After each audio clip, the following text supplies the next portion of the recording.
Welcome to 2 Minutes About Time, the podcast that takes a look at the Richard Curtis film About Time, 2 minutes at a time. I'm one of your hosts, Luke Allen, and I'm joined as always with my co-host Robert E.G. Black. Hello. And with our special guest Niall. So could you introduce yourself to our listeners? I mean, I'll go over it again, because you guys don't remember this, but I've been on the show like 6 times already. But, okay, one more time. I'm Niall McGowan from Bat Minutes, which is a podcast, which is a bit like this one, only we go through the Batman films from 1989 through and including 1997 and possibly beyond. 1 minute at a time, rather than 2 minutes at a time. So, yeah, I'm very, very happy to be here. Thanks for having me on, guys.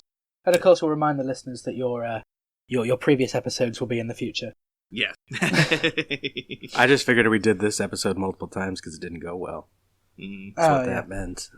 Oh man, I do remember there are multiple layers to this joke. Do we have to apologize for something that he's erased by time travel? I don't think so. I don't think so. I think the racist jokes. I think it's a time that's passed. I thought in my original future, racist jokes were perfectly okay, but apparently now I don't know what I did when I went back in the past, but that gosh darn butterfly effect. You can never tell what way it's going to go. I mean, in all fairness, we didn't know it was going to start World War III. No. The thing after the pandemic, people were just happy for something new. They're just like, oh yeah, we've been seeing that in the news so often. Maybe a good old-fashioned war, but lift some people's spirits. And yeah, it did really help build up the listenership, though. Yeah.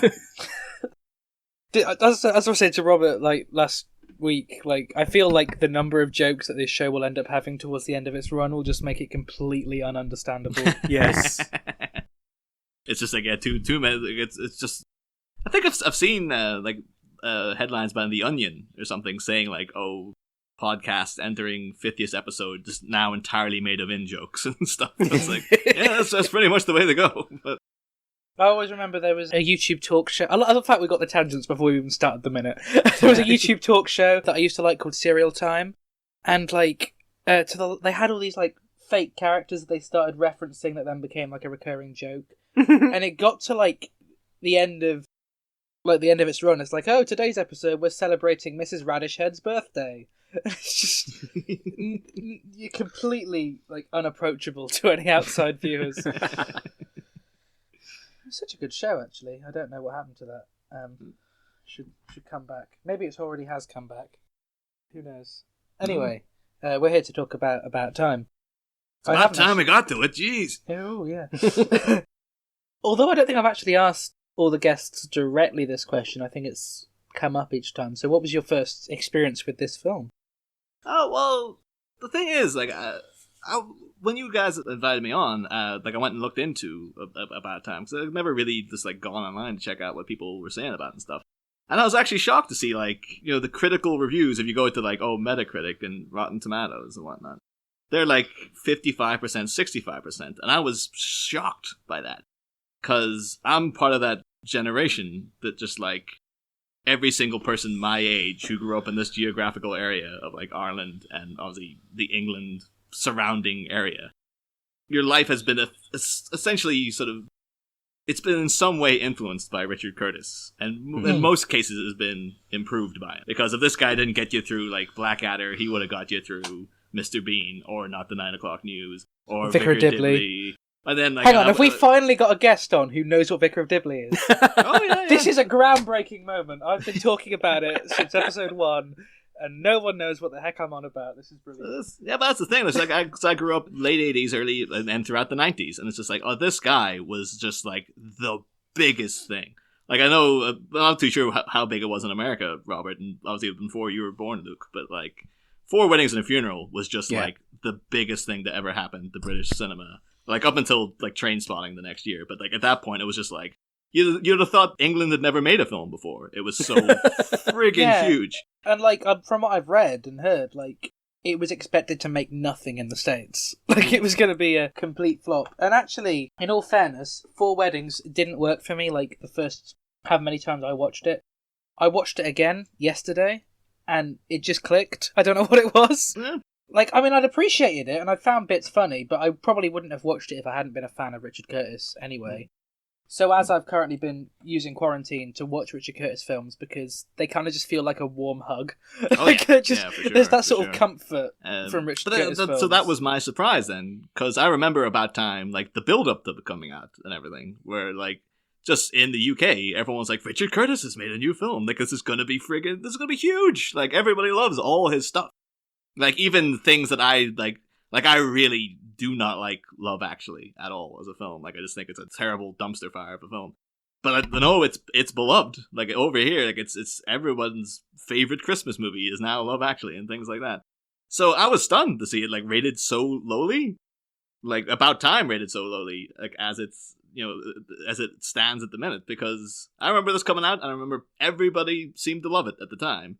And I have known friends of mine, like, I've joked about Time to them, and they've gotten angry with me for, like, making fun of the movie and stuff. So I think, like, well, as much as I do enjoy it as a film, it's like, I think you'll obviously be getting to it, but the mechanics of how things are working at the end, where essentially Donald Gleason is kind of killing his father by conceiving a new child. And I was making jokes like, wouldn't every, like, pelvic thrust to conceive that child feel like another knife in your dad's back and stuff? And, like, the whole time you're trying to have sex with your wife, and all you're thinking about, I am killing my father by doing this. I am actively I'm never going to see him again because I'm... But that's like, I mentioned that to one of my friend Gemma, and she was like, how dare you insult About Time? I was like, that's just, would you not think about that, though? About if you were in that situation? She's like, it's a beautiful film. You just leave this movie alone. It's like... All right, okay. So, from what I know, like, locally around, like, the UK area, I thought this film was above reproach. So I thought everybody adored it. So I was quite shocked to see it, like, getting sort of ish reviews online and whatnot. Even that take sounds like a cynical, like, horrible thing to say at first blush, but if you think about it, that also makes it more almost like his tragic, romanticized sort of thing, because yeah, by deciding to go ahead and have that child, it is a big deal.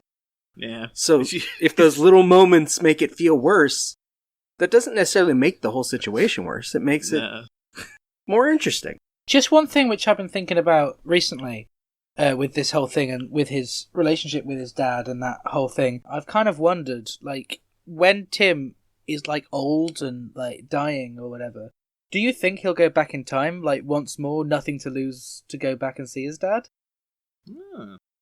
It depends how much he likes his grandkids. Yeah, he goes back, ruins life for everyone else. Well, they won't know. Nah. They just stop. I just imagine them, like, they've anytime... always been in the darkest timeline. I just imagine, though, any, like, argument he gets in with that kid, though, is just gonna be like, I killed my dad for you, you little shit! Like, what? You realize what I've done?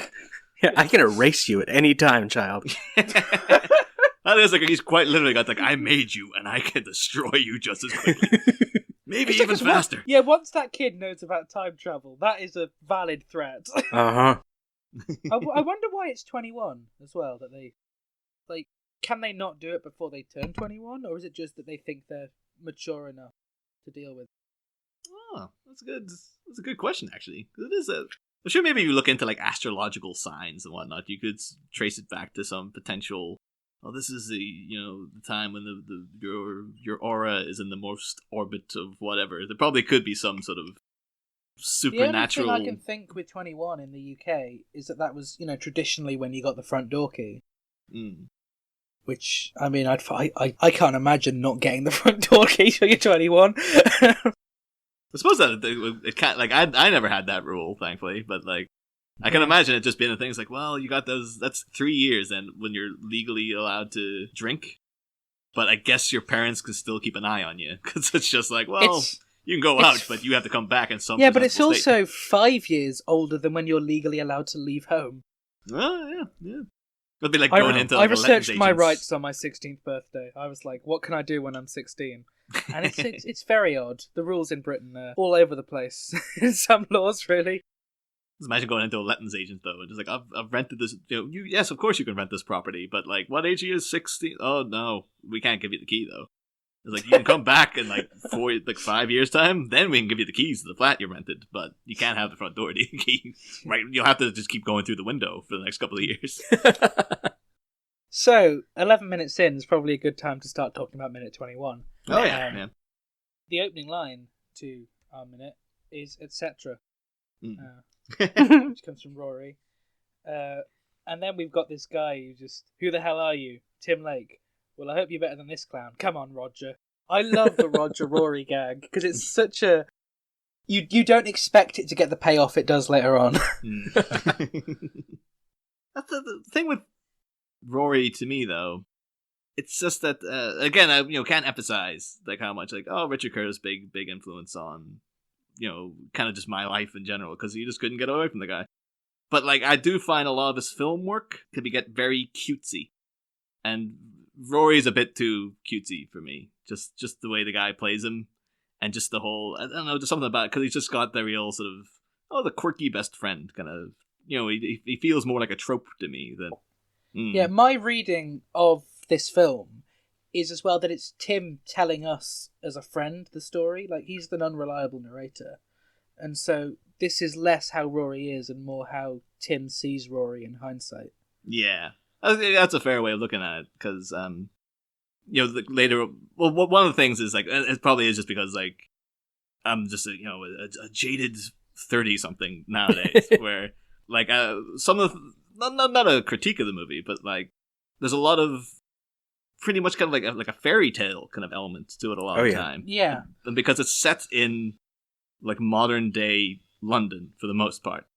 And I've been to modern day London, and I know people who have become lawyers, and I know how much hard work goes into just trying to pay rent and keep up with just the hustle and bustle of life. I know people who moved to London and all they want to do is get out of London because they hate it and stuff. Whereas just everything that happens with Tim is just he just sort of, he was raised in the country, just moved to London, became a lawyer somehow. So that's why my idea of it sort of, it clears up that, and it also covers up any plot hole or loophole in the film as well. Yeah. You could probably use that excuse for most films, to be honest, but the fact that he narrates it makes me think that it is a possibility that this is a valid.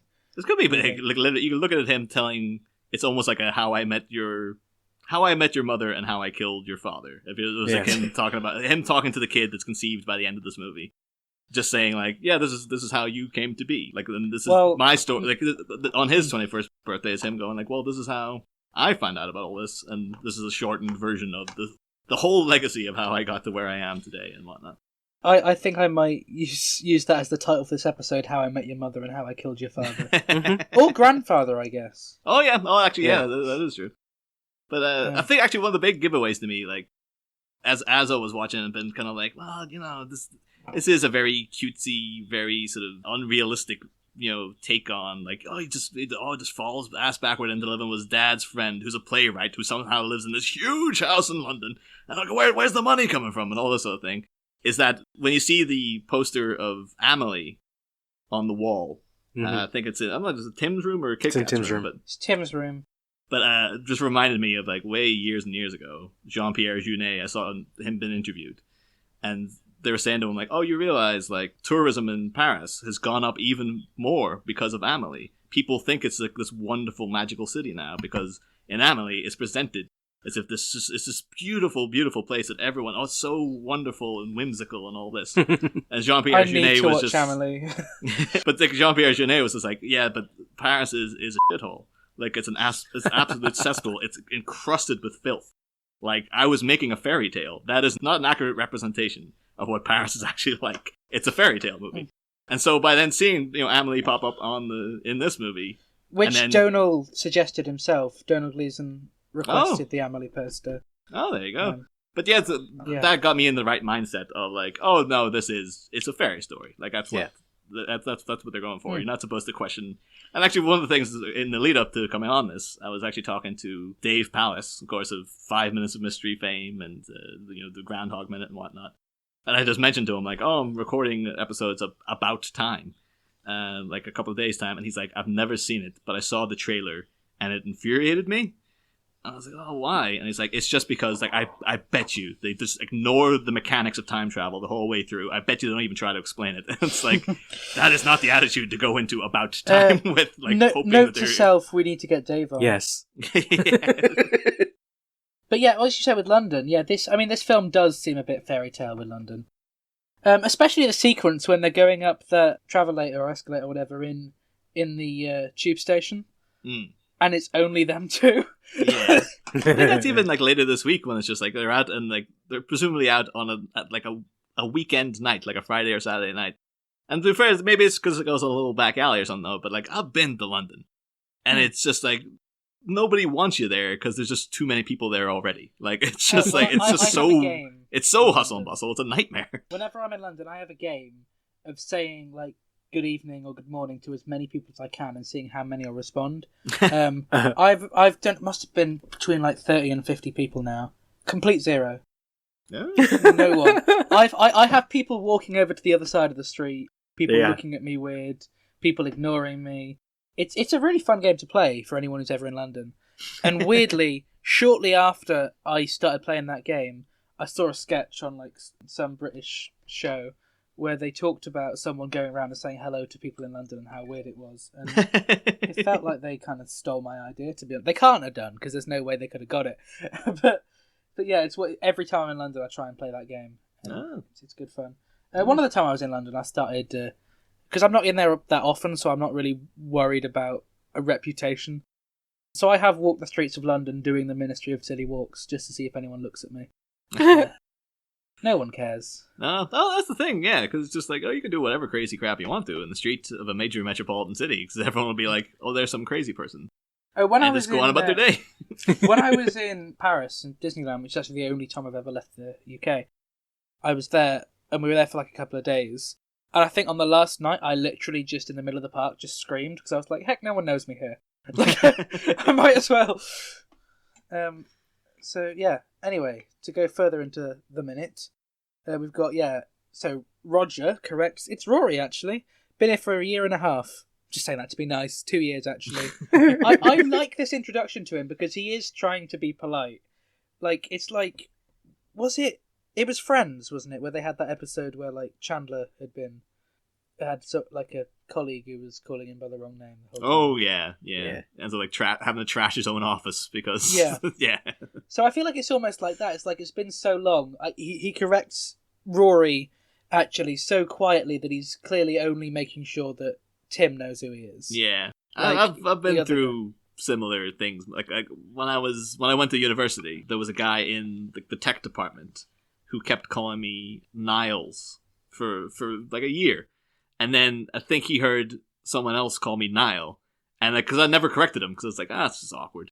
And it's like, oh, I like Frasier, so I'm okay with being called Niles if that's what he wants to call me. And then he heard someone else call me Niall, corrected it.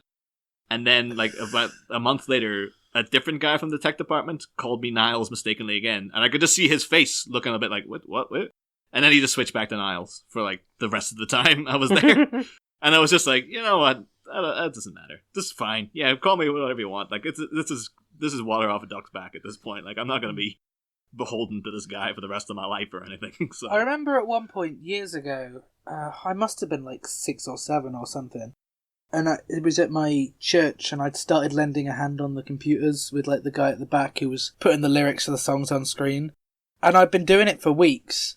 And then he went up to the front of the church, and it was like me and my sister, I think. And he was like, I'd like to thank Grace and Zach for helping us out here. And where he got Zach from, I don't know. And it's like I'd been with him for days doing it, and he didn't know my blooming name. In all fairness, in hindsight, I don't know his name or his face. No. I was 6. All I know is he got my name wrong. Is there anything on the visuals at this point? Because I realise I'm just reading the...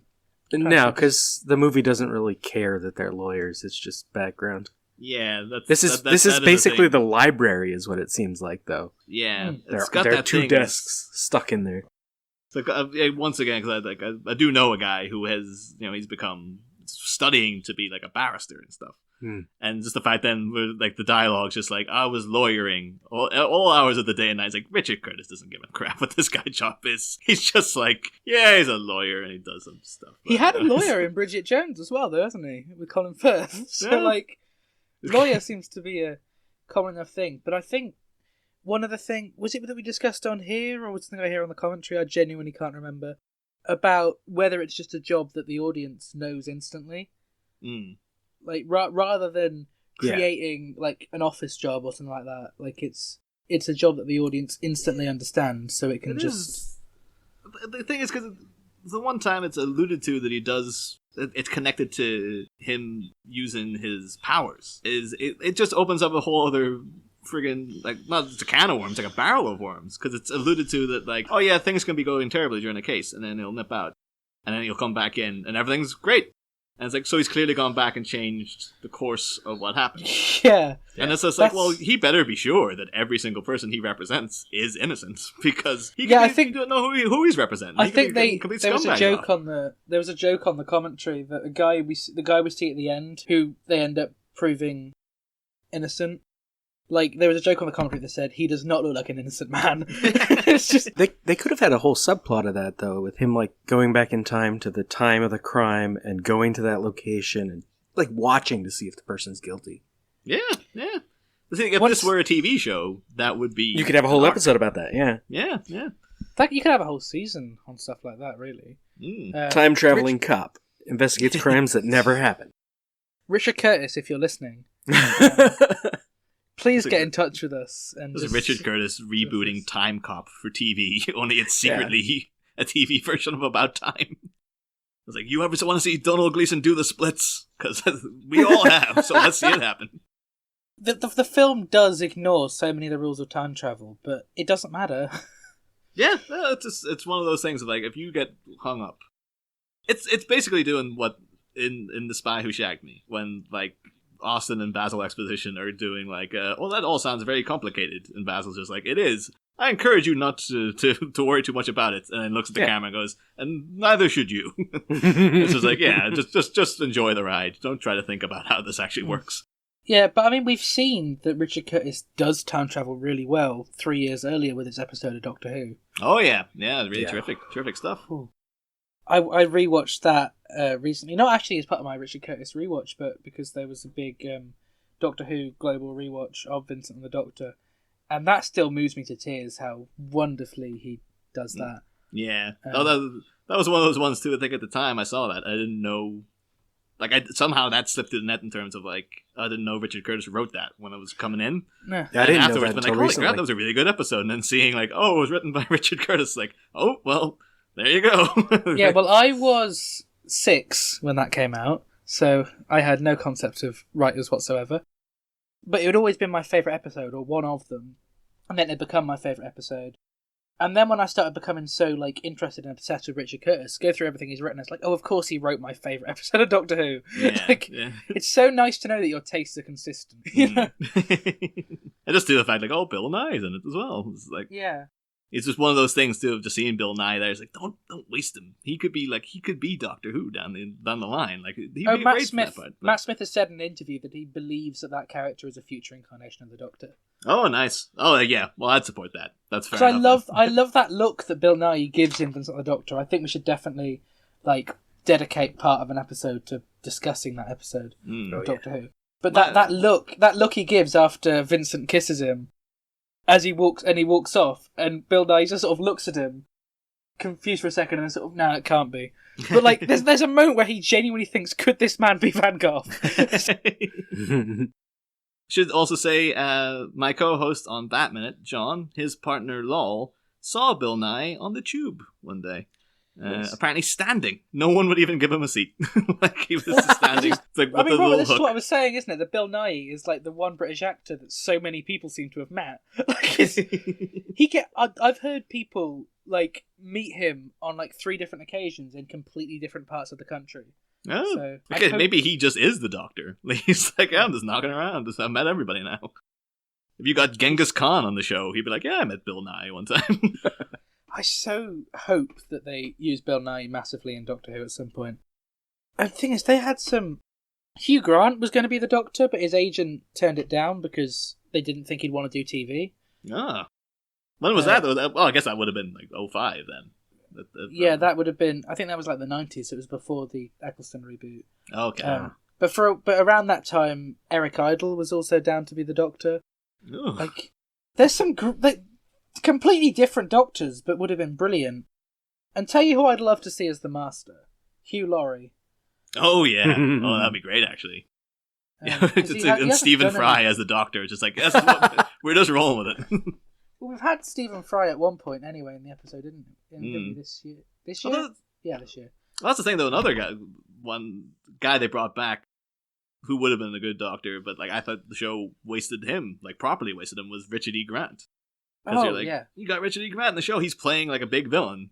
And then it just wasn't that. The scripts they gave him just weren't really up to snuff. I was just like, well, he was the Doctor in a semi-canon thing 2 years before Eccleston started. I haven't actually seen it, and I've forgotten what it's called. Yeah, but yeah, I think it was something like that Richard E. Grant animated Doctor Who thing, which was going to be the way Doctor Who went forward. Unfortunately, was timed that it came out about a week after they'd announced Eccleston was going to be the Doctor. Well, not a lot of communication in the BBC, apparently. But that's the one good thing about the horrible decision that they made in the finale this year. About there's been like a million Doctors, and like, you never know who could be. So it means that every single person's fan film is now canon. Can be, yeah. I think that's been the last decade of Doctor Who, though. It's just breaking the shackles that the show set itself with, like, Stephen Moffat had to think of, like, how do I get out of this whole he's only got like 13 lives thing? How can I kill Rory again? Yeah. And then it's like, right, so I got rid of that, and then now it's just like Chris Chibnall's like, there's still too many limitations. Well, it's just like, yeah, you know what? You don't know where the Doctor is from, and there's been like a million lives, and there you go. It's all organic. There's no. I'm not a fan of the decision, but I see why. It's just this will be my final comment on Doctor Who before we go back to about time. Yeah, it's like for me, the main thing is just it might have been because. Like, my prime era for Doctor Who was when I was a bit younger, and I know that a lot of people fall out of Doctor Who at my age and then come back into it as, like, an adult. So I don't know whether it's just that. But for me, it's like I feel obliged to watch Doctor Who because I'm a fan, and I'm not, like, excited to watch it anymore. Yeah. I still love Eccleston as my Doctor, even though, admittedly, his series was the year after I was born. But he was the first Doctor I watched. When I was about 4, I think my dad showed me the DVDs, and Eccleston has been my Doctor. I had the great pleasure of meeting him a year and a half ago or 2 years ago. Oh, nice. I went to see him play Macbeth, and he's a lovely guy. But yeah, so like I'll watch back Eccleston episodes and Matt Smith episodes and David Tennant episodes and be like, wow, this is really good, and still feel that joy and excitement and the nostalgia. But then anything like Capaldi and Whittaker, it's like the best it's been is fine. No, yeah, I totally understand that. It's like it's been last season there was a couple like, oh, this is good. And then, like, and I wasn't a fan of the twist at the end of the season either, because it just had that kind of thing of, like, you've just made this character who's, like, a lot of the appeal of was just, like, someone who decided, I've had enough. I'm part of this hierarchy, and I was a cog in a system, and now I'm off. And now you made them the center of the universe, basically. It's like, oh, no, that's not Yeah, good. I also see it as disrespect to Hartnell in a way. Like, he was the Doctor, the original Doctor, and now he's just one of them. Yeah, just... I'm sure they'll have some workaround where it's like, oh, the first version to call himself the Doctor. Before yeah, that's what I'm hearing, that he was the first that he was one the to call nurse. himself the Doctor. Yeah. He was pre-med. But then there's weird stuff like Joe Martin's Doctor who appeared, briefly, and where the whole twist came in that episode with Captain Jack and the past incarnation of the Doctor that we saw then, who met Jodie. Like, she has the police box TARDIS. Mm-hmm. Yeah. And Hartnell stole the police box TARDIS, so how does she have it if she's not a future incarnation? That's the thing, it's supposed to be like, oh, it got stuck as a police box with Hartnell. It's like, no, it was a police box before that now, apparently. Like, how did that work out? Even though in Name of the Doctor, Clara goes back in time to Hartnell stealing the TARDIS. There's, It's like trying to figure out the rules of About Time. the convoluted backstory. Yeah, I was going to say, I'm about 12 seconds into minute 1 on my screen, so we should probably go a bit more. Robert, these episodes are getting longer every week. Yeah. I think We started at like 15, 20 minutes. We then went to half an hour. It was then 45 minutes. Last week's lot were an hour long. I'm sensing these are going to... And then I saw our next guest was Niall. I'm like, oh, it's going up. Yeah.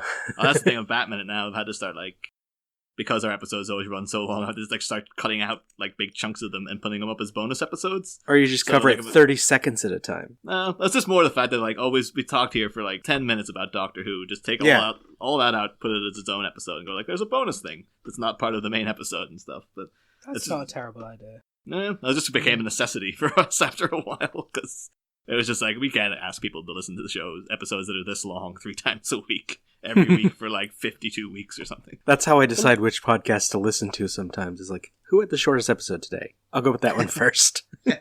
Well, you see, it's often different to me. Room Minute, I tend to listen to, like, when I was walking to and from school. I guess that's all over now. GCSE year being cancelled means I'm not back there again. But yeah, that like Room Minute was what I listened to then. But most of the podcasts I listen to when I'm trying to go to sleep. Which I realise when I've said that to podcast hosts, like I know a lot of people listen to podcasts, but I've said to people, "Oh, I love listening to your podcast to get to sleep." It doesn't sound good. I feel like that's how I got into the podcast in the first place. I was just going through like a really stressful time where I was undergoing like a credit check and whatnot. It was really, really stressful. So I was like, every time I tried to go to sleep, I was like, I'm just too freaked out thinking about things. So I started putting on, I think it was Richard Herring and Josie Long had a thing for a while. And after that, I was like, ooh, this is an interesting medium. Maybe I should be looking into this in some way. But yeah, for a while it was listening to music, and then once you know the songs inside out, you're stuck to... I mean, for me, if I had music on shuffle, it would be the excitement as to, I wonder what's next. If I had music that I knew well, it would be like singing along. Well, not, or like mentally singing along, if that makes sense. So podcasts seem to be the only thing that works. At the moment, I keep every now and again jumping back and listening to the old Ricky Gervais radio shows, because they're just gold to listen to, and I know that loads of people listen to them. But often I listen to a few other bits and bobs. But yeah, that's my main chance to listen to podcasts, really. Yeah. We should really press on with About Time, though. We should, yeah. Right, so I'm gonna read out until we get to the end of this. Actually, we were at the end of this scene, really. Yeah. There's not really much more to say about the law firm. No. Oh, and this was a shot I was talking about last week, actually, which I think confirms... Oh, no, it's not. We've got another shot here first. And a brilliant shot as well with Tim and Harry. Yeah. And they both drink at the exact same time. It's wonderful. In the commentary, Richard Curtis thought that was an accident, but it turned out that Donal and Tom had just agreed to do it. I just always like seeing Tom. Was it Hollander or Hollanday? I'm not too sure what way he'd prefer it pronounced. I've only ever heard it as Hollander. Hollander, yeah. So it just always reminds me of, every time I see him, I just think of The Thick of It. Because I think he was only in one episode, but he was just like, as there 90% of the characters in The Thick of It, he was like, oh yeah, he was that tightly coiled, sort of, he seemed a bit spaced out and polite, and then it turns out to be really, really angry the whole time. But there was the description of him was like, oh, he's a story that they tell naughty MPs to make sure they eat their truffles and swans or something like that. I watched Pride and Prejudice for the first time the other day, and he's in that, and it was weird because of how well I know about time. I wasn't sure as to what impression we were supposed to get of him in Pride and Prejudice or not, because he was automatically Harry to me. Yeah. There's just something about him, like he plays angry asshole very well. So you always do have a kind of slight vibe, is this guy gonna blow up? He seems like he's gonna blow up any second, but like, all right, okay, I think we're okay for now, but he could go any second. This reminds me, actually, I believe it was the guy who played Rory that Tom Hollander said he was sort of scared of, because he read a review for that guy in a play, and he was described as like a young Tom Hollander. And he said it makes you become really aware of your mortality when you see someone described as like a young you.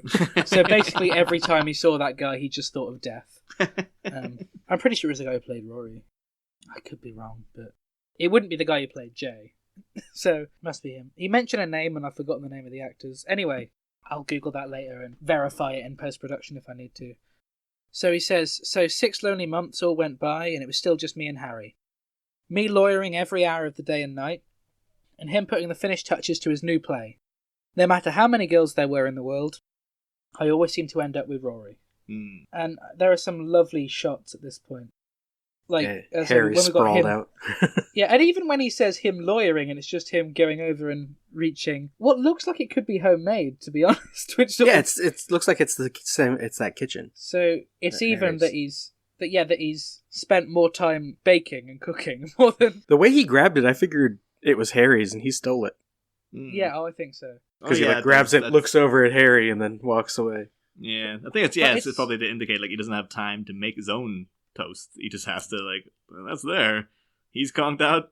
All right, I'm taking it. See ya. But it's the following shot here with all the girls, which I think almost proves the point that I had about it being Tim's Tim's mind and him telling the story. Yeah.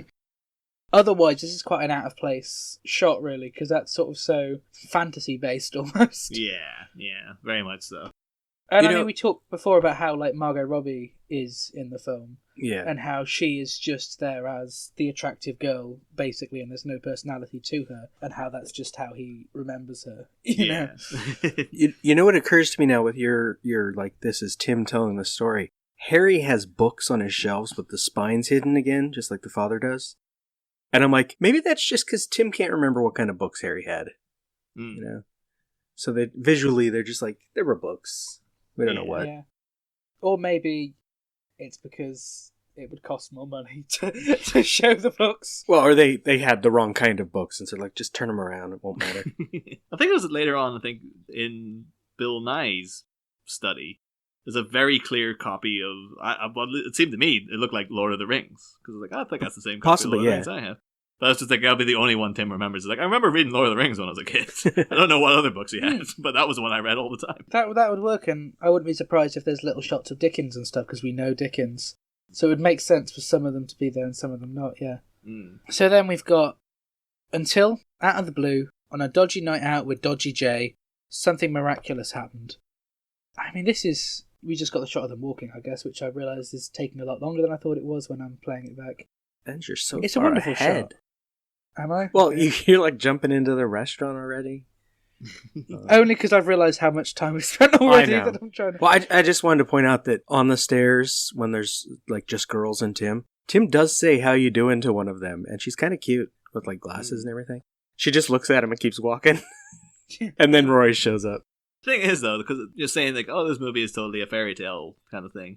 There are several things throughout it that are oh, same, man. I've been there. They really actually do hit close up to home, and this shot of him waving to loads of people and then just having his one dweeby friend come up and be like, yeah, it's just you and me again. This is yeah, that's what life was like for me at that age too. It's a lot, just having no way to break into the sea of beautiful women that are around you, and then just yeah, this dork I hang around with, he's just my only friend that I've got here at the minute, so 2 of us again. So how's it going, man? Then we have him moving into the restaurant when we've got him describing it with the waiters are, wait for this, right? They're blind. Yeah. Are you kidding me?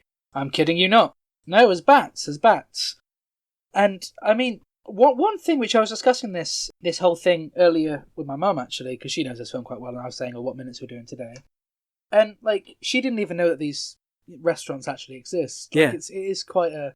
And I guess that's even there through Tim. He lives in London. He doesn't know that these are things, but they are, Well, the one they go to isn't the real one, but yeah, there is a real one in London. But there is yeah. I know my friend Marion has been to one, not in London, in Zurich. She went to a dark dining restaurant. And I was just I just asked her last night. I was like, oh, so... Because she's seen About Time as well. I was like, oh, well, was it like that? And she's like, this is actually very, very accurate to what it is. It's just I was saying, oh, they wouldn't go through the theatricality of having blind waiters and stuff like that. And she's like, yeah, in Zurich they did. It was all blind waiters. And it was yeah, you were literally plopped down. They just asked you, what are you allergic to? What don't you like, basically. Yeah. And then it was just you're going to be presented a mystery meal. And then it makes perfect sense for them to be blind waiters, though, really, because they've got the better spatial awareness, really. Oh, 100%, yeah. Yes, it's the only sort of weird restaurants that I hear people talk about is I know a good few people who go to cat cafes and things. Yeah. I haven't done cat cafes, mostly because it's like those sorts of places where you already have to pay like £5-10 to get in before you order anything, and that kind of turns me off from the whole thing, really. Because I mean, I'm the kind of guy who'll go out to like McDonald's or to a cafe or whatever with my friends, and I'm the guy who'd order the tap water. Like, I'm a cheapskate, and it's like, well, you legally have to have tap water for free, so I will turn up, enjoy the facilities, but also not pay a penny. I've gone on school trips where everyone's bought meals and gone to McDonald's and stuff, and I've sat there with my packed lunch.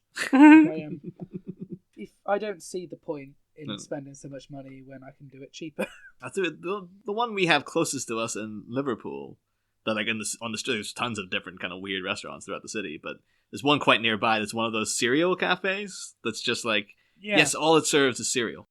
I think there's one in Birmingham as well. Yeah, I've been to one of those. Remember, it was pretty good. I remember when they hit. It was a big controversy because people were like, well, what the hell is this crap? This hipstery doofus stuff is getting too much. And then like I was always like, oh, I'll do whatever you want. But I actually finally went to this one just to see what it was like. And it was actually pretty good. Like, considering you did have to pay a bit extra, but it was all like weird imported cereals. So it's things you just wouldn't get here normally. The only downside was to it, I think I ordered like a medium bowl, and there was so much sugar packed into it that I felt I was going to die afterwards. And that was like a medium bowl. It's like, why don't you get the big one? Jesus Christ, you'd just be diabetic within 2 seconds. I just want to say to our listeners, you guys obviously feel free to carry on with a conversation that I'll look forward to listening to in editing. Being in the UK, we're all leaving our houses and clapping the NHS at the moment.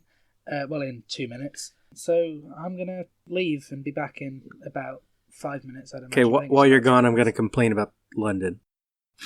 Sure. I can agree with probably most of your London complaints. No, it's not a nice place. It's actually about the movie location, because I have no idea where they filmed the street, like not the front of the restaurant, the shot before that. I think it's in Soho, because you can read a Fernandez and Wells sign, which is like this cafe that has multiple locations. This is none of its locations. All right, I'll be back in a bit anyway. Right. Like that it's ever had. And I'm like, why is that sign there? It's like weird product placement or something. That's the thing, though, because as famous as London is and stuff, a lot of these scenes are just like, oh, this is any other street. Like, I've been on English streets. Like, it's just like all of them.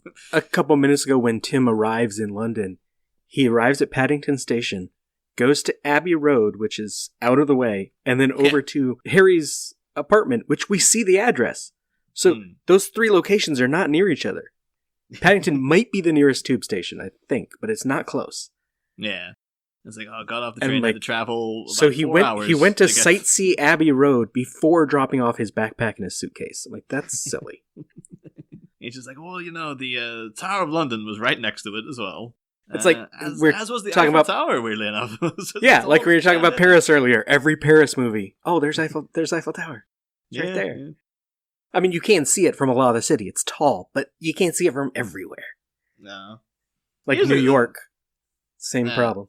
Although, in switching almost to a different location, Robert, because I thought you, of most people, are probably the only other person I know who would be quite liable to have seen this film.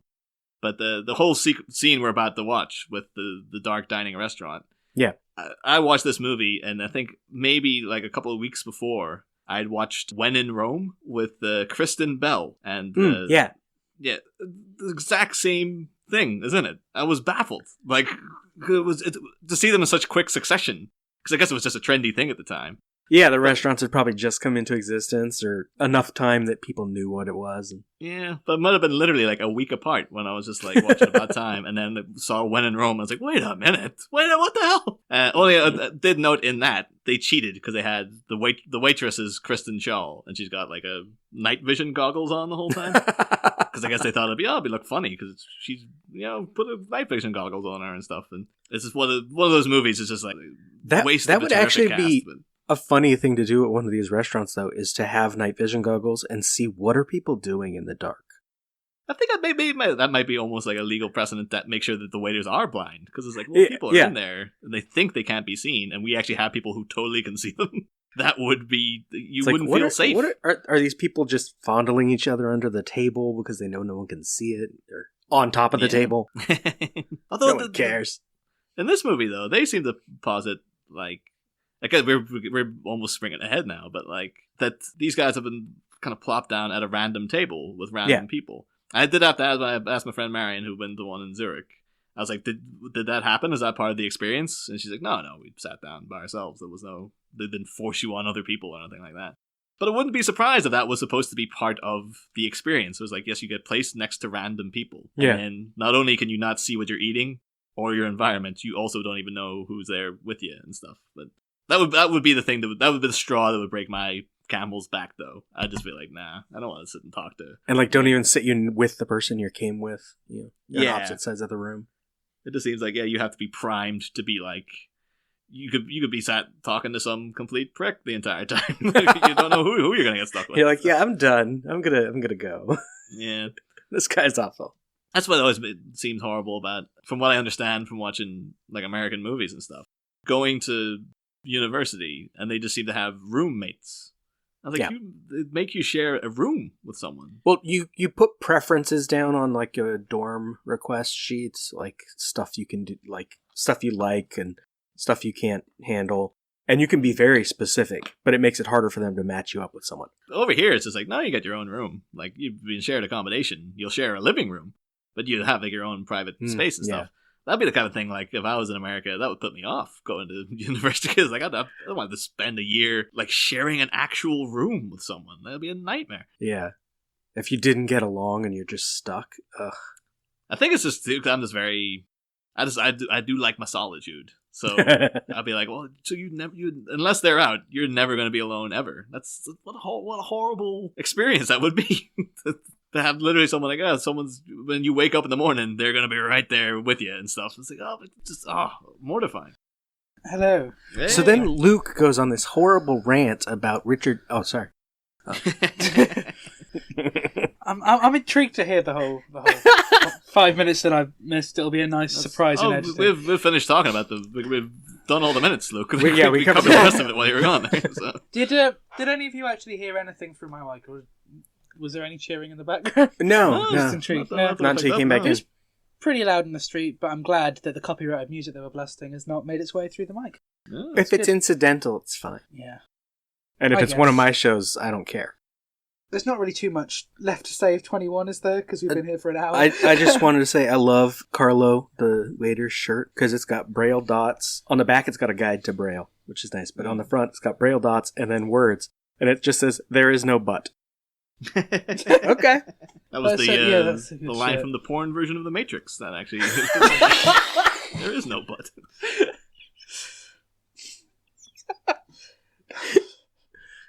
Yes. 22. Yeah, so the concluding minute of 21. It's very good to have you here, gentlemen. Hope you enjoy your experience. Carlo will show you to your table. 22 goes straight on with, great, lead on, maestro. I need to load up 22 to know what I'm talking about. That helps sometimes. It won't help in a few seconds. It's dark anyway. Yeah. Good point. And obviously he touches the shoulder and he goes on. There's not really much further to say about this. I'd be intrigued. It's funny that Jay is really eager and Tim is like looking back at the maitre d' all worried. Like he does not want to go downstairs with some blind guy. He's not into fair enough. Well, Jay's supposedly done this before, right? He definitely knows what it is and is excited for it. I don't know if they say he's done it before. There's some indications too of like if Jay wants to go back to it. It just makes me wonder what was he up to the first time. He seems an untrustworthy sort. Like they already call him dodgy. He called him dodgy.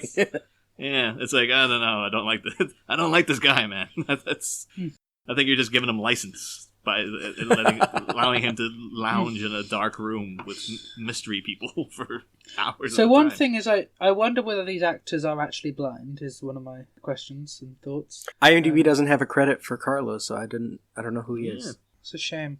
Richard Curtis, if you're listening, please tell us who plays Carlo and whether he's blind and whether he'll come on the show. I do know the guy who did the maitre d' apparently was the voice of Vernon Roche in the Witcher series, so I'm sure that might mean a lot. I'm not a big gamer myself, but yeah, apparently Vernon Roche is a big character in the Witcher video game series, and that guy does his voice, so that might mean something to somebody. And I also saw that apparently he was in Honest, which is a movie I completely forgot about, but like the mid-90s pop sensation All Saints made a movie one point in the early 2000s called Honest that was dreadful bomb. Like, absolutely. We learned last week that my knowledge of 90s pop is not good. I have a problem. As I did not recognise a picture of Britney Spears as to who it was. Really? So, Holy moly. Yeah. Well, I guess it is just generational things. It's just like, to me, it'd be like, oh yeah, All Saints and Britney Spears in the 90s would have been like, of course I know. Like, But you the thing is, freaking recite you their discography backwards. But I the guess only now, like, concert why I've would ever you been care? to- The only concert I've ever been to is The Cause, so like I know 90s music. I just supposedly do not know what Britney Spears looks like. But yeah, I was just excited to see, like, oh, Honest forgot completely about Honest, because it was like one of those things that was like really built up, because everyone loved All Saints. This is gonna be the new Spice World, and then it just came out, and everyone was like, oop, never mind, and just quickly forgot about its existence until today. You say All Saints, I think of a church that's near me, not gonna lie. But yeah, Robert, what was your? Well, I googled while you were talking about time Carlo just to see if I could find out who he is, and that was a mistake because what I found is an Italian physicist named Carlo Rovelli, where the quote from him is "Time travel is just what we do every day," and I'm like, I don't want to get into that right now. That's It's one a of those. physicist talking about time travel. That's like one of those really nitpicky, like, kind of statements to make too. Like, well, technically, we're always traveling through time. It's like, oh, well, yeah. Obviously, we're all traveling through time at any given minute. But come on, it's like It's when you like go onto like a Star Wars page and you're just like, oh, I saw this thing in a Star Wars book. Like, this is a really, like, quite recently I was reading Shadows of the Empire, and at one point Rogue 2 says in it, oh, I'm gonna, like, don't worry guys, I'll put the kettle on for tea when you get back. And I was like, that's the least Star Warsy thing I've ever read in a Star Wars book. I put this up on a Star Wars page, and they're like, most people got into it, and they're like, oh, coming up with other weird things that are said in the books. And then some guy just had to be there going, well, technically, if it's in a Star Wars book, that makes it Star Warsy. So all these phrases, they're all Star Warsy because they're in a Star Wars book. And it's like, yeah, all right, you pedantic prick. Yeah, I know. Technically, that's true. But that's not what I'm trying to talk about here. So, Well, I think, Robert, we can call back onto that quote you found when we get to the end of About Time, where Tim says, we're all travelling through time together every day of our lives. Which will definitely have a lot to say when that comes up, because that is just a beautiful moment. Anyway, he says, can I have your right hand on my right shoulder, please? And your friend hold on to your shoulder, thank you. Mind the stairs and be prepared, because it's completely dark. Apparently they had a lot of difficulty, because Richard Curtis actually wanted to film in the dark. And he learned that a cameraman's dark is not everyone else's dark. Right. And so I think a lot of this was recorded live, and then some bits were ADR'd, some bits they actually just recorded in a studio with, like, them all there. But apparently when they went to actually record it in the restaurant, someone did touch Rachel McAdams' arm, and she asked whether it was Donal, so they decided to keep that whole thing in. Which incidentally is probably a thing I should have mentioned when we got to that point in the film. And what little visual we do get was recorded not with them at all. Of like, because we do see things move a little bit. Most of it we can't tell what it is until he pokes her in the eye. We can see that. Can we? Well, we can see him, like, you could see like light off a fork, like he's reaching across, and then it pulls back quickly. We can't see them. Just those little flickers of light do feel, as though, so because it could so easily have just been a black screen for a bit. So it's nice that they've done these. There's little bits of movement. When Joanna hits the table, one of the lights disappears after that point. I'm like, what did she hit? Then he says, okay, gentlemen, if you don't mind, have to sit you here beside these two young ladies. No, sounds absolutely perfect. Oh, you sound very perky. I am, and very handsome. Oh, someone's there. I'm Jay. Hi, I'm Mary. And obviously this is the introduction of Mary. So, what do we all know Rachel McAdams from, is the next question. Being such a main character, who was, before watching this film, was Rachel McAdams anyone to you? Oh, well, to me, yeah. She was like I don't think Rachel McAdams ever reached the kind of stratospheric stardom that she was kind of been built up for. Because she's obviously a very well-known actress, but like, after Mean Girls, she was like really, there was a lot of talk. She was always rumored to be in everything. And then it's I think Amanda Seyfried was the unexpected person who kind of beat her from Mean Girls, really. Yeah. It was just weird though, because I remember, like, much like, there was a period of time when Johnny Depp was really, really hot. Yeah. And every film that was coming up, every major blockbuster that was getting on its haunches and getting ready to go, Johnny Depp was always rumored to be in it. And for a while, it was the same with Rachel McAdams. Like, I always distinctly remember after Batman Begins came out, and people didn't like Katie Holmes in it. She's like, well, she doesn't seem like a lawyer. She just seems like a teenage girl. She doesn't suit the part and stuff. There was always talk of her getting replaced, and of course, eventually they replaced her with Maggie Gyllenhaal. But for like the longest time, people were always talking about Rachel McAdams for it, and everything was getting popped up when they were building the Marvel universe and stuff. It was like, who would you cast as Black Widow? Rachel McAdams. Who would you cast as, Susan Storm? Rachel McAdams. It was always, her name was always brought up in things, and yet she never quite got there. She was always like, she's known, she's in stuff, but I think she should be like at Scarlett Johansson level, where she's just at like Rachel McAdams level, where it's like, but I know her, but she's usually just like the love interest in a lot of stuff. Maybe that's nice. Maybe it sort of makes her feel more down to earth. Yeah. Like, for me, this is probably weird, because I only saw this film a couple of years ago, but for me, there wasn't... I think I might have seen Mean Girls before this. I'm not sure. She didn't really mean much to me at that point. And even when I went back and watched Mean Girls, it took me a while to even twig it was her, because she's so different. I mean, I knew of stuff like The Notebook, but whether I knew it was her... Incidentally, I still haven't seen The Notebook. It's literally right next to my DVD player. I've been meaning to watch it at some point, and then this whole Richard Curtis marathon I'm doing seems to have gotten in the way a bit. And I'm watching them all out of order. I don't know why. I think it's because I started watching random Richard Curtis films, and it just became, I guess I'll watch all of them in a really strange order. So all I've got left now is Love Actually and Yesterday, and then I'm done. Well, there's a couple of his films I don't own, but I'll order them online at some point.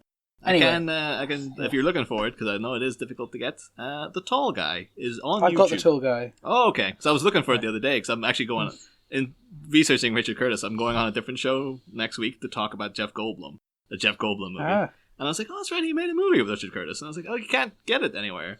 And then find out, like, oh, it's all on YouTube. It's just all there. It's one big long movie. Yeah. So I was like, oh, I saw it was on YouTube, but, I'm the kind of guy who saw it was on YouTube and still didn't watch it till I bought the DVD. It was just it's like I prefer knowing that it's 100% legal.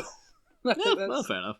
That's another thing, even prior, though, to Mean Girls, because living in Ireland, Irish TV is just resplendent with, like, whatever crap the US or Canada makes, we'll air. Like, there's a ship over whatever. Like, it was every one-season wonder that just never had any kind of legs was given a primetime spot on Irish TV at some point. So, like, Slings and Arrows was a thing she made, like, way early in her career. And so I knew her from that, like way back in the early 2000s. I was like, oh, yeah, that's the girl from... when she showed up Mean Girls, I was like, oh, that's the girl from Slings and Arrows. It's such a different part that she's playing. So you naming the different place you've been in, you've got, like, the most incredible blend of accents. It's brilliant. It's really interesting. Oh, the people who listen to Batman will know, like, this is not my real voice. This is my podcasting voice, because I learned the hard way from moving to England at 18 for university. First couple of months, no one could understand what I was saying, so I had to adopt an accent, basically. And the thing is, I've got Irish relatives, and so it's kind of weird. Like, my dad's not Irish, but if he's around Irish people, or just random points in conversation, his accent will just suddenly turn Irish. Often when he's speaking passionately about something, his accent just switches, and I don't know why. It happens to me now. I don't even think about it. Like, I was recording like a couple of weeks back, and my brother, who I haven't seen in a long time, he was staying in the house as well. And he walked past the door, and he's like, what the hell was that voice you were doing? And I was like, what voice? And he's like, you were talking in a weird accent. And I'm like, oh, no, that's just, it's the podcasting voice. I've been doing that for years now. But yeah, my current accent is nondescript at this point, but it's just to try to make myself more understandable, because a lot of people used to say they couldn't understand what I was saying. So, since there's not much to comment on visuals, I'm just going to read the rest of this minute transcript. Well, there is one visual. We get a time code. We know what time it is. Time code, yes, of course. It's 7:48 when they sit down. So we've got... Hi, I'm Mary. I'm Tim. Mary's my mother's name, actually. I love how relevant that becomes later on. And it feels so much more real to have two people of the same name in the film. Yeah. Like, because some people avoid it. And I mean, even Richard Curtis has talked about confusing names. Like, in some of his stuff before. Like, one of his top pieces of advice while he was, like, doing a seminar about screenwriting that I was listening to on YouTube was he was saying, like, give your boys names and give your girls names. He said it gets so confusing otherwise. So I guess with Mary, it's kind of similar. So I guess why she's credited as mum, because he says like when you've got a wife called Alex and a husband called Valerie, it gets very confusing. I should say in line with this, my friend Marion, who went to the dark dining experience in Zurich, her husband's mum's name is Marion, and his dad's name is her husband's name is Dave, and then her dad's name is Dave. So he's named after her dad, and his mum has the same name as her mum and stuff. That's incredible. Normally in a screenplay, Mary and Mary's not. That wouldn't happen, but you wouldn't even have like a Jay and a Joanna in the same scene. No. You make things start with different letters, you make them have a different amount of syllables, so that it's really clear which one's which. Unless you go into friggin' David Lynch land, where it's like Twin Peaks, and it's like, there's a Mike and a Bobby, and then at one point Agent Cooper is like, I've had a vision, the killer's name was Bob, and he has a friend called Mike. It's like, oh, so it's Mike and Bobby. Like, no, it's a different Bob and a different Mike. And it's just left at that. You're just like, oh, those two men are above the suspicion now. It just happens to be another Bob and another Mike, and the same damn show within the first 3 episodes. I've realised more and more how bad I am at coming up with names when I'm writing stuff. Because I get so scared that if it's the name of anyone I've met once, then they're going to think I've based it on them. So the main character in my first short film, The 16th Minute, Jeffrey Summers, I was between watching through Community and Buffy, so it was Jeff from Community and then Summers Buffy. And it works. I think that's my go-to now. It's like, name it after a series of other characters from other shows and hope for the best. I've done a couple of times recently where I have given someone the name of someone I know, but I've tried to make sure that they're as far from that character as possible. I also had an incident with a script I was writing recently where I wanted a part for myself to play, and I thought, you know what, I can't bother to come up with a name, I'll just name it after myself. But then there was this whole like love interest subplot, and suddenly people were reading it and it looked like I was trying to fulfill some sort of weird fantasy because it was me playing me. And then I was like, you know what, if I just change my character's name in the script, it's going to be so much easier. Because then I suddenly realised, like if I'm casting for the actress to play my love interest, and then say, like, Series 2, because it's a series I'm writing, Series 2 or later in the series they end up getting together, it would just be awkward for the actress for me to be, like, writer, director, and actor. It'd be like a Tommy Wiseau situation, really, wouldn't it? Although, actually, in speaking of that, though, considering... It's within the same minute, isn't when he responds with, like, she's quite sturdy, so maybe Bernard would have been... Bernard would be better set. Because that's a Richard Curtis trope. Richard Curtis thing, yeah, Bernard. Yeah. Is there a website list? I was going to talk about that. Is there a list online of all the Richard Curtis Bernards? There must be. I don't know. I should have checked. Because I've been trying to keep a watch out for them, and some of them are really hard to spot.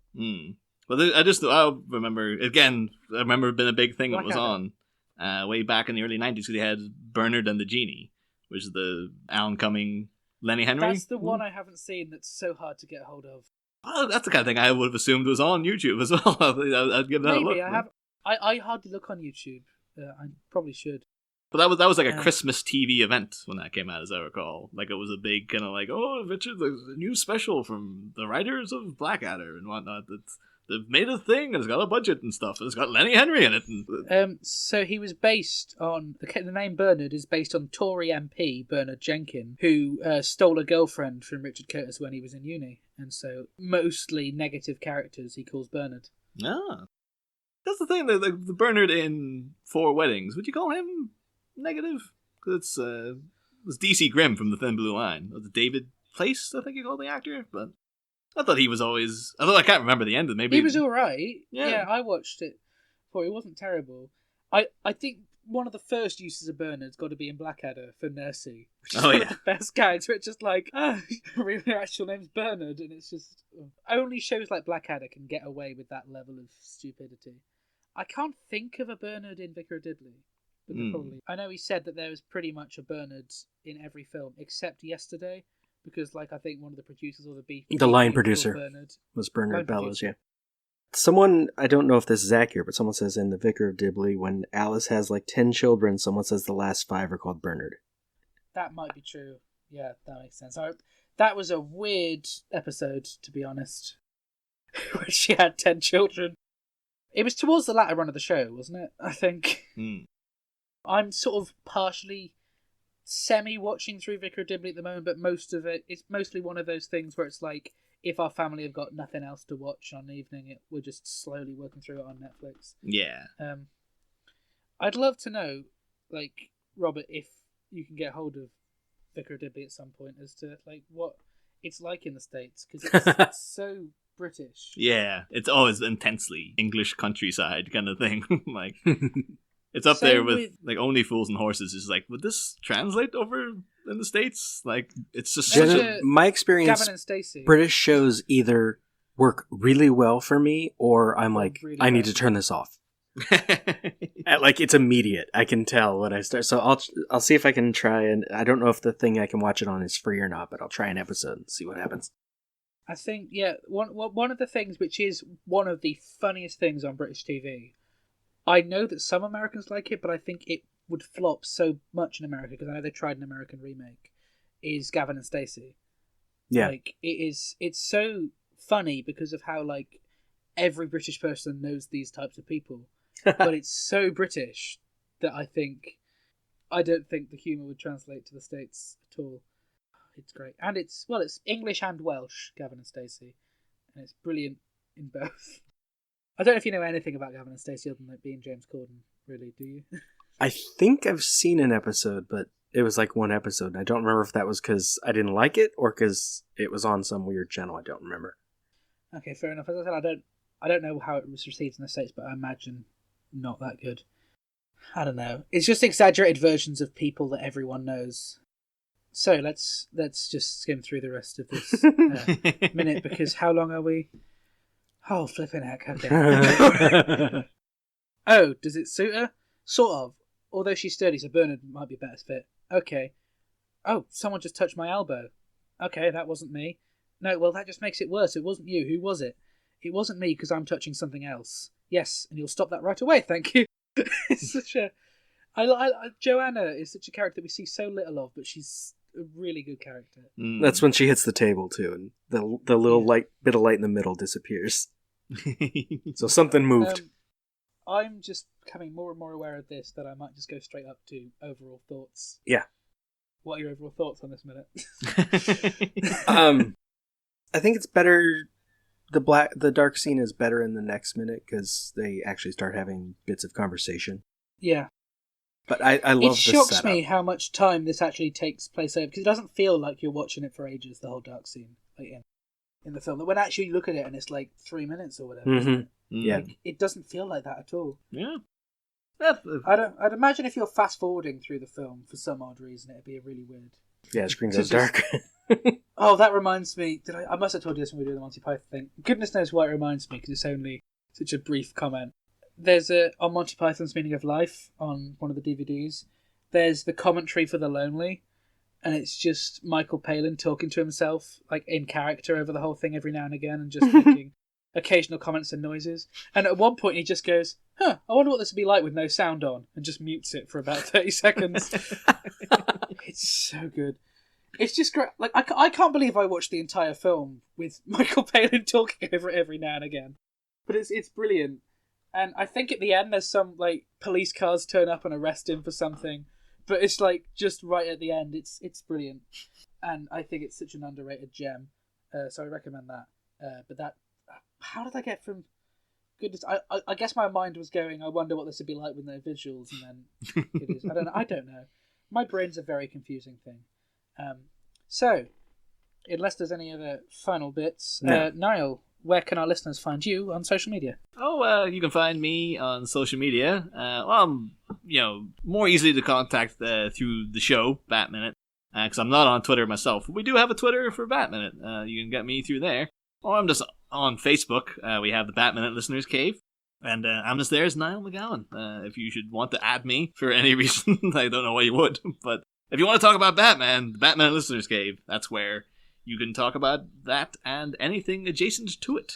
So, by all means, come roll on over and join whenever you want. And Robert, where can the listeners find you?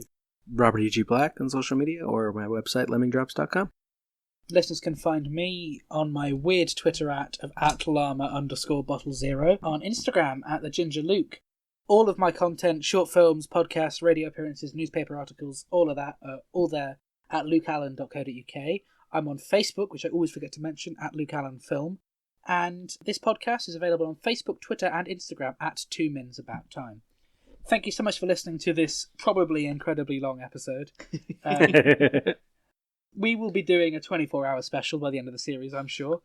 And we'll hope you tune in on Wednesday, if you finish listening to this in time. Bye. Oh, I forgot to have my British goodbye. Anyone know any good slang for goodbye? Bye is one also. Bye I don't think is you'd one. use that one. I haven't used bye. The 2 Minutes About Time theme is performed by Ethan O'Mahony and is a cover of the About Time theme, originally composed by Nick Laird-Close. 2 Minutes About Time is a production of Lemming Drop Studios in association with Bottle O Productions.